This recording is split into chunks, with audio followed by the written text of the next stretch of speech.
Imagine this for a moment. It's 2010 again.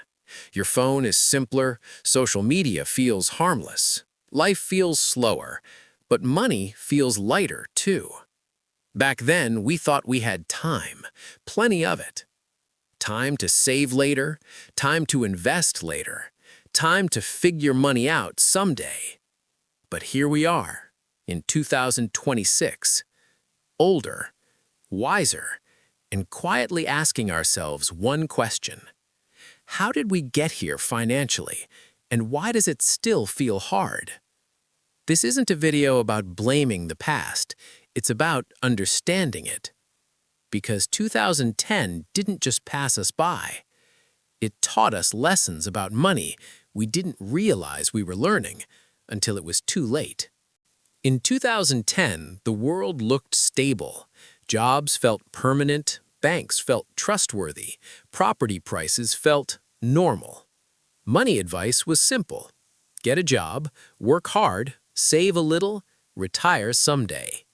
Most of us followed that script without question. Debt felt normal, credit cards felt harmless, buy now, pay later felt convenient. But very few people talked about financial independence, passive income, mental health and money, inflation quietly eating savings. We weren't stupid, we were uninformed. And that difference matters. The biggest lie of 2010 was this: if you work hard, money will work out. So we worked harder, longer hours, more stress, less sleep. But money didn't follow effort the way we expected, because no one told us hard work without leverage has limits. Income alone doesn't create wealth. Inflation punishes savers. Time rewards investors, not workers. We thought saving was enough, but savings without growth slowly shrink, silently. If 2010 taught us one brutal truth, it's this: time is more powerful than talent. People who started small investments early, even with little money, ended up ahead of those who waited for perfect timing. Not because they were smarter, but because they started. Compound growth doesn't reward confidence, it rewards consistency.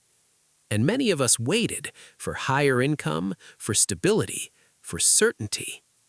By 2026, we learned waiting is expensive.